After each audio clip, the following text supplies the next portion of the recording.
This is BBC One.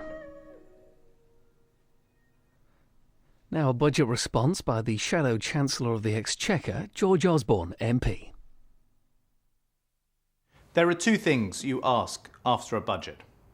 Am I more confident about my country's future?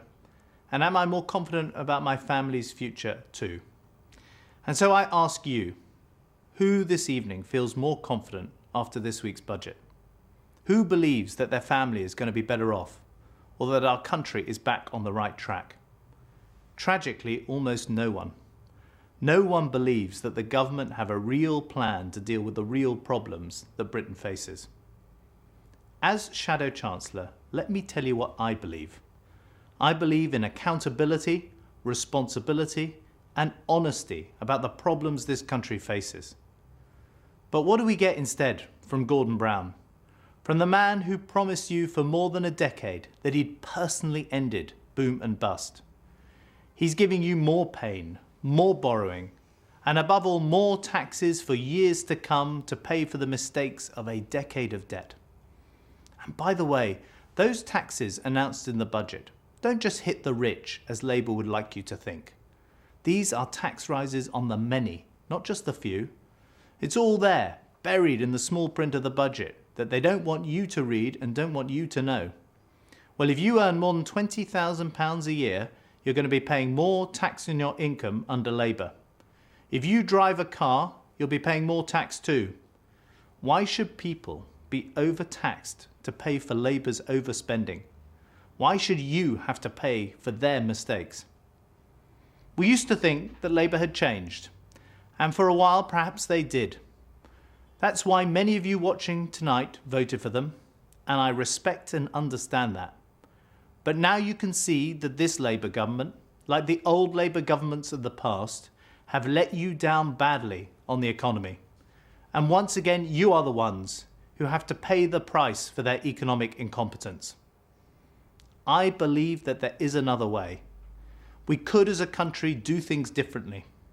We could move from the economy built on wasteful spending and debt that caused this disaster to an economy where we save and invest for our futures.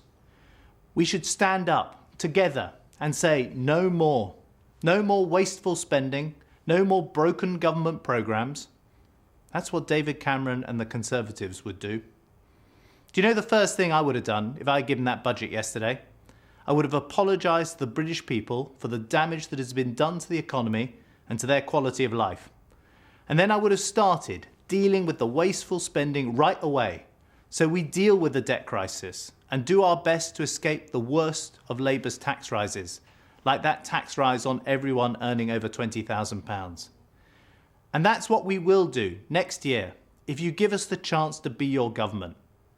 That will mean tough decisions, but we will always be guided by our values, that we must protect the public services that you depend on every day, that we must deal with the real causes of wasteful spending, like welfare dependency and poverty and family breakdown. David Cameron and I have proved to you that we can take those difficult decisions. It wasn't easy last autumn getting up and saying that the country couldn't afford the VAT giveaway, but we were about the only people who had the courage to do so. I know that with the rows about smears and MP expenses, you probably think that all politicians are the same, and I know that you wonder if anyone can bring about the change our country so desperately needs. Well, David Cameron and the Conservatives want to prove to you that change is possible. But in the end, it's not up to us or to Labour, it's up to you. Only you can hold your government accountable and bring about the change Britain so desperately needs. When the time comes, if you give us the chance, we will show you that we can change this country for the better, that we can put Britain back on the right track. That was a budget response by the Shadow Chancellor of the Exchequer.